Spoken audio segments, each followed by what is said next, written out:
नमस्कार मित्रों, मेरे चैनल पर आपका स्वागत है। आज मैं आपको हिंदी के उपन्यास सम्राट मुंशी प्रेमचंद की कहानी सुनाने जा रही हूँ, जिसका शीर्षक है बड़े घर की बेटी। अगर आपको मेरी कहानी, मेरी आवाज़ अच्छी लगती है, तो प्लीज़ मेरे चैनल को सब्सक्राइब ज़रूर करें, लाइक करें। धन्यवाद। बेनी माधव सिंह गौरीपुर गांव के जमींदार और नंबरदार थे। उसके पितामह किसी समय बड़े धन धान्य से संपन्न थे। गांव का पक्का तालाब और मंदिर, जिसकी अब मरम्मत भी मुश्किल थी, उन्हीं के कीर्ति स्तंभ थे। बेनी माधव सिंह अपनी आधी से अधिक संपत्ति वकीलों को भेंट कर चुके थे। उनकी वर्तमान आय 1000 वार्षिक से अधिक न थी। ठाकुर साहब के दो बड़े बेटे थे। बड़े का नाम श्रीकंठ सिंह था। उन्होंने बहुत दिनों के परिश्रम और उद्योग के बाद बीए की डिग्री प्राप्त की थी। अब एक दफ्तर में नौकर था। छोटा लड़का लाल बिहारी सिंह दोहरे बदन का सजीला जवान था, भरा हुआ मुखड़ा, चौड़ी छाती। भैंस का 2 सेर ताजा दूध वे सवेरे उठकर पी जाता था। श्रीकंठ सिंह की दशा बिल्कुल विपरीत थी। इन नेत्रप्रिय गुणों को बीए इन्हीं 2 अक्षरों पर न्यौछावर कर दिया था। इन 2 अक्षरों ने उनके शरीर को निर्मल और चेहरे को कांतिहीन बना दिया था। श्रीकंठ इस अंग्रेजी डिग्री के अधिपति होने पर भी पाश्चात्य सामाजिक प्रथाओं के विशेष प्रेमी नहीं थे, बल्कि वे बहुधा बड़े जोर से उसकी निंदा और तिरस्कार किया करते थे। दशहरे के दिनों में वे बड़े उत्साह से रामलीला में सम्मिलित होते और स्वयं किसी न किसी पात्र का अभिनय करते थे। प्राचीन सभ्यता का गुणगान उनकी प्रकृति का प्रधान अंग था। सम्मिलित कुटुंब के तो वे एकमात्र उपासक थे। आजकल स्त्रियों को कुटुंब में मिलजुल कर रहने की जो अरुचि होती है, उसे वह जाति और देश दोनों के लिए हानिकारक समझते थे। यही कारण था कि गांव की ललनाएं उनकी निंदक थी। कोई कोई तो उन्हें अपना शत्रु समझने में भी संकोच नहीं करती थी। स्वयं उनकी पत्नी को भी इस विषय में उनसे विरोध था। यह इसलिए नहीं कि उसे अपने सास ससुर, देवर या जेठ आदि से घृणा थी, बल्कि उसका विचार था कि यदि बहुत कुछ सहने पर भी परिवार के साथ निर्वाह न हो सके, तो आए दिन के कलह से जीवन को नष्ट करने की अपेक्षा अच्छा है कि अपनी खिचड़ी अलग पकाई जाए। आनंदी एक बड़े उच्च कुल की लड़की थी। उसके बाप एक छोटी सी रियासत के ताल्लुकेदार थे। विशाल भवन, एक हाथी, 3 कुत्ते, झाड़ फानूस, जो एक प्रतिष्ठित ताल्लुकेदार के योग्य पदार्थ हैं, सभी यहाँ विद्यमान थे। नाम था भूप सिंह। बड़े उदार चित्त और प्रतिभाशाली पुरुष थे, पर दुर्भाग्य से लड़का एक भी नहीं था। आनंदी चौथी लड़की थी। वह अपनी सब बहनों से अधिक रूपवती और गुणवती थी। इससे ठाकुर भूप सिंह उसे बहुत प्यार करते थे। सुंदर संतान को कदाचित उसके माता पिता भी अधिक चाहते हैं। ठाकुर साहब बड़े धर्म संकट में थे कि आनंदी का विवाह कहाँ करें। ना तो यही चाहते थे कि ऋण का बोझ पड़े, और ना ही उन्हें यह स्वीकार था कि उसे अपने को भाग्यहीन समझना पड़े। एक दिन श्रीकंठ सिंह उसके पास किसी चंदे का रुपया मांगने आए। भूप सिंह उनके स्वभाव पर रीझ गए और धूमधाम से श्रीकंठ सिंह का आनंदी के साथ विवाह हो गया। आनंदी अपने नए घर में आई तो यहाँ रंग ढंग कुछ और ही दिखा। जिस टीम टाम की उसे बचपन से ही आदत पड़ चुकी थी, वह यहाँ नाम मात्र को भी न थी। हाथी घोड़ों का कहना ही क्या, कोई सजी हुई सुंदर बहली तक न थी। रेशमी स्लीपर साथ लाई थी, पर यहाँ बाग कहाँ जहां वह सैर करती। मकान में खिड़कियां तक नहीं थी, न जमीन पर फर्श, न दीवार पर तस्वीर। वह एक सीधा साधा देहाती गृहस्थ का मकान था, किंतु आनंदी ने थोड़े ही दिनों में अपने आप को इस नई परिस्थिति के साथ ऐसा अनुकूलन कर लिया मानो विलास के सामान उसने कभी देखे ही न थे। एक दिन दोपहर के समय लाल बिहारी सिंह 2 चिड़िया लिए हुए आया और भावस से बोला, जल्दी से पका दो, मुझे भूख लगी है। आनंदी भोजन बनाकर उसकी राह देख रही थी। अब वह नया व्यंजन बनाने बैठी। हांडी में देखा तो घी पाव भर से अधिक ना था। बड़े घर की बेटी किफायत क्या जाने, उसने सब घी मांस में डाल दिया। लाल बिहारी खाने बैठा तो दाल में घी नहीं था। बोला, दाल में घी क्यों नहीं छोड़ा?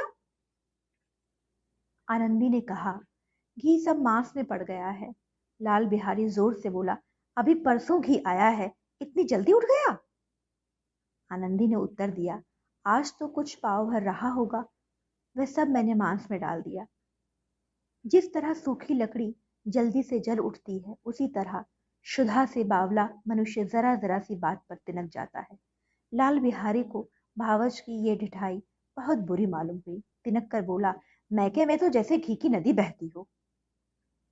स्त्रियां गालियां सह लेती हैं, मार भी सह लेती हैं, पर उससे मैके की निंदा नहीं सही जाती। आनंदी मुंह फेर कर बोली, हाथी मरा भी तो 9 लाख का, वहां इतना घी तो नित्य नाई कहाँ खा जाते हैं। लाल बिहारी जल गया, थाली पटक कर वहां से चला गया और बोला, जी चाहता है जीभ खींच लूं। आनंदी को भी क्रोध आ गया, मुंह लाल हो उठा। बोली, वे होते तो आज इसका मजा चखा देते। अब अनपढ़ उजड्ड लाल बिहारी से रहा ना गया। खड़ाऊ उठाकर आनंदी की ओर जोर से फेंकी और बोला, जिसकी गुमान पर फूली हुई हो ना, उसे भी देख लूंगा और तुम्हें भी। आनंदी ने हाथ से खड़ाऊ रोकी, सिर बच गया, पर उंगली को काफी चोट आई। क्रोध के मारे हवा से हिलते हुए पत्ते की भांति कांपती हुई अपने कमरे में आकर खड़ी हो गई। स्त्री का बल और पुरुषत्व का घमंड होता है। आनंदी खून का घूंट पीकर रह गई। श्रीकंठ सिंह शनिवार को आया करते थे। बृहस्पतिवार को यह घटना घटी थी। 2 दिन तक आनंदी कौप भवन में रही, न कुछ खाया न कुछ पिया, बस श्रीकंठ की बाट देखती रही। अंत में शनिवार को फिर वो नियमानुसार संध्या समय घर आए और बाहर बैठकर कुछ इधर उधर की बातें की। कुछ देश काल संबंधी समाचार और कुछ नए मुकदमे आदि की चर्चा करने लगे। यह वार्तालाप 10 बजे रात तक होती रही। गांव के भद्र पुरुषों को इन बातों में ऐसा आनंद मिलता था कि खाने पीने की भी सुध न रहती थी। श्रीकंठ सिंह को पिंड छुड़ाना मुश्किल हो जाता था। ये 2-3 घंटे आनंदी ने बड़े कष्ट से काटे। किसी तरह भोजन का समय आया, पंचायत उठ गई, एकांत हुआ तो लाल बिहारी ने कहा, भैया आप जरा भाभी को समझा दीजिए कि मुंह संभाल कर बात किया करे, नहीं तो एक दिन अनर्थ हो जाएगा। बेनी माधव सिंह ने बेटे की ओर साक्षी दी, हाँ, बहु बेटियों का यह स्वभाव अच्छा नहीं कि मर्दों के मुंह लगे। लाल बिहारी बोला, वे बड़े घर की बेटी है तो हम भी कोई कुर्मी का हार नहीं है। श्रीकंठ ने चिंतित स्वर से पूछा, आखिर बात क्या हुई?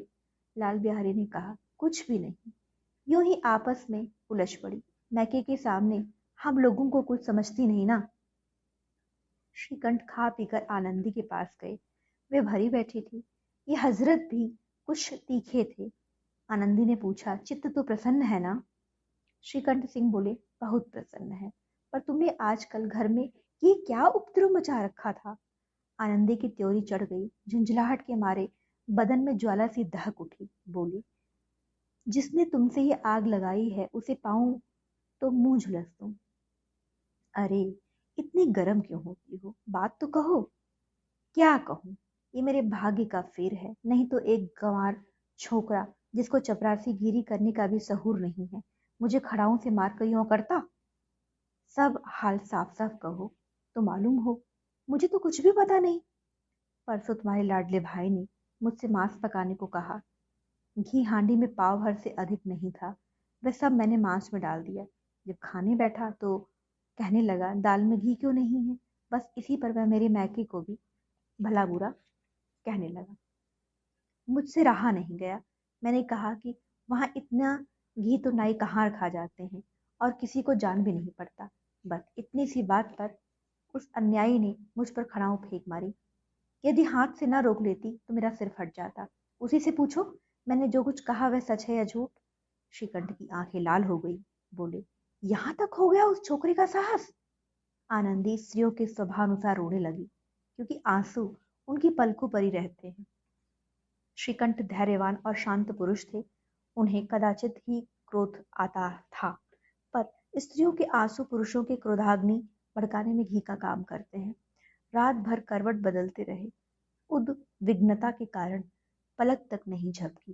प्रातःकाल अपने बाप के पास जाकर बोले, दादा, अब इस घर में मेरा निर्वाह नहीं होगा। इस तरह की विद्रोहपूर्ण बातें कहने पर श्रीकंठ सिंह ने कितनी ही बार अपने मित्रों को आड़े हाथों लिया था, परंतु दुर्भाग्यवश आज उन्हें स्वयं ही वे बातें अपने मुंह से कहनी पड़ी। दूसरों को उपदेश देना भी कितना सहज है। बेनी माधव सिंह घबरा उठे और बोले, क्यों? श्रीकंठ सिंह बोले, इसलिए कि मुझे अपनी प्रतिष्ठा का कुछ ख्याल है। आपके घर में सब अन्याय और हठ का प्रयोग हो रहा है। जिनको बड़ों का आदर और सम्मान करना चाहिए वे उनके सिर चढ़ते हैं। मैं दूसरे का नौकर ठहरा घर पर रहता नहीं। यहाँ मेरे पीछे स्त्रियों पर खड़ाओं और जूतों की बौछार होती है। कड़ी बात तक ही हो तो चिंता नहीं, कोई एक दो कह ले, वहां तक मैं सह सकता हूँ, किंतु यह कदापि नहीं हो सकता कि मेरे ऊपर लात घूसे पड़े और मैं मुंह न। बेनी माधव सिंह कुछ जवाब दे न सके। श्रीकंठ सिंह सदैव उनका आदर करते थे। उनके ऐसे तेवर देखकर बूढ़ा अवाक रह गया। केवल इतना ही बोला, बेटा, तुम बुद्धिमान होकर ऐसी बातें क्यों करते हो? स्त्रियां इसी तरह घर का नाश कर देती हैं। उनको बहुत सिर चढ़ाना अच्छा नहीं है। श्रीकंठ सिंह ने उत्तर दिया, इतना मैं जानता हूँ, आपके आशीर्वाद से मूर्ख नहीं हूँ। आप स्वयं जानते हैं, मेरे ही समझाने बुझाने से इसी गांव में कई घर संभल गए, पर जिस स्त्री की मान प्रतिष्ठा का ईश्वर के दरबार में उत्तरदाता हूँ, उसके प्रति ऐसा घोर अन्याय और पशुवत व्यवहार असहनीय है। आप सच मानिए, मेरे लिए यही कुछ कम नहीं है कि लाल बिहारी को कुछ दंड नहीं दिया। अब बेनी माधव सिंह भी गरमाए, ऐसी बात और ना सुन सके। बोले, लाल बिहारी तुम्हारा भाई है, उससे कुछ भूल चूक हो उसके कान पकड़ो, लेकिन लाल बिहारी को मैं अपना भाई नहीं समझता। स्त्री के पीछे? जी नहीं, उसकी क्रूरता और अविवेक के कारण। दोनों कुछ देर चुप रहे। ठाकुर साहब लड़के का क्रोध शांत करना चाहते थे, लेकिन ये नहीं स्वीकार करना चाहते थे कि लाल बिहारी ने कोई अनुचित काम किया है। इसी बीच में गांव के कई और सज्जन हुक्म चिलम के बहाने वहां आ बैठे। कई स्त्रियों ने जब ये सुना कि श्रीकंठ सिंह पत्नी के पीछे पिता से लड़ने पर तैयार हैं, तो उन्हें बड़ा हर्ष हुआ। दोनों पक्षों की मधुर वाणियां सुनने के लिए उनकी आत्माएं अकुलाने लगी। गांव में कुछ ऐसे कुटिल मनुष्य भी थे जो इस कुल की नीतिपूर्ण गति पर मन ही मन जलते थे। इन महानुभावों की शुभ कामनाएं आज पूरी होती दिखाई दे रही थी। कोई हुक्का पीने और कोई लगान की रसीद दिखाने के बहाने आकर बैठ गई। बेनी माधव सिंह पुराने आदमी थे, इन भावों को ताड़ गए। उन्होंने निश्चय किया, चाहे कुछ भी क्यों ना हो, इन द्वेषियों को ताली बजाने का अवसर नहीं दूंगा। तुरंत कोमल शब्दों में बोले, बेटा, मैं तुमसे बाहर नहीं हूँ, तुम्हारा जो जी चाहे करो। अब तो लड़के से अपराध हो ही गया है। इलाहाबाद का अनुभव रहित झल्लाया हुआ ग्रेजुएट इस बात को न समझ सका।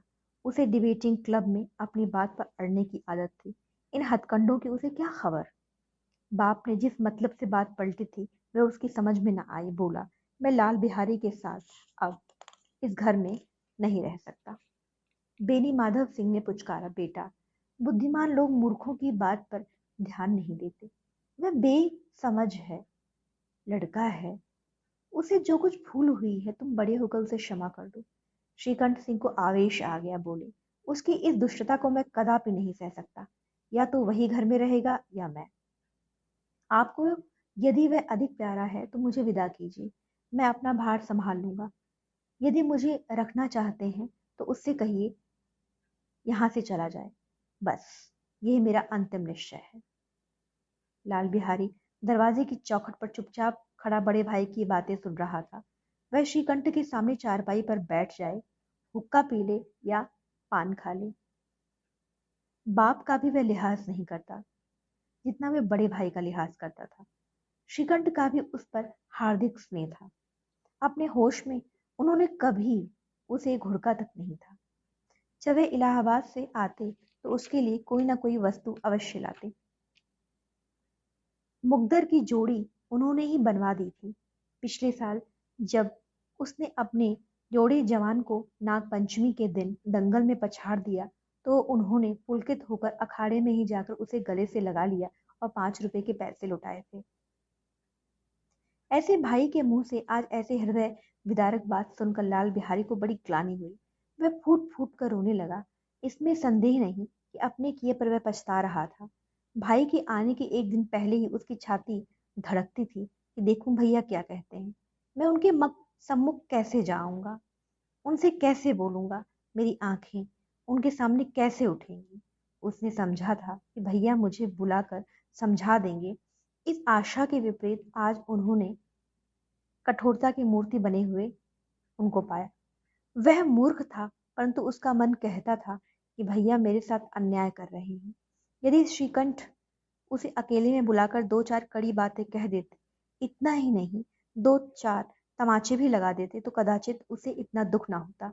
पर भाई का ये कहना कि अब मैं इसकी सूरत नहीं देखना चाहता, लाल बिहारी से सहा न गया। वह रोता हुआ घर आया, कोठरी में जाकर कपड़े पहने, आंखें पोंछी, जिससे कोई ये ना समझे कि वह रो रहा था। इसके उपरांत वह आनंदी के द्वार पर आकर बोला, भाभी, भैया ने निश्चय किया है कि मेरे साथ इस घर में नहीं रहेंगे। अब वे मेरा मुंह भी नहीं देखना चाहते, इसलिए मैं चाहता हूं कि मैं यहाँ से चला जाऊं। उन्हें फिर कभी मुंह नहीं दिखाऊंगा। मुझसे जो कुछ अपराध हुआ उसे क्षमा करना। ये कहते कहते लाल बिहारी का गला भराया। जिस समय लाल बिहारी सिर झुकाए आनंदी के द्वार पर खड़ा था, उसी समय श्रीकंठ सिंह भी आंखें लाल किए बाहर से आए। भाई ने देखा तो घृणा से आंखें फेर ली और कतरा कर निकल गए, मानो उसकी परछाई से दूर भागना चाहते थे।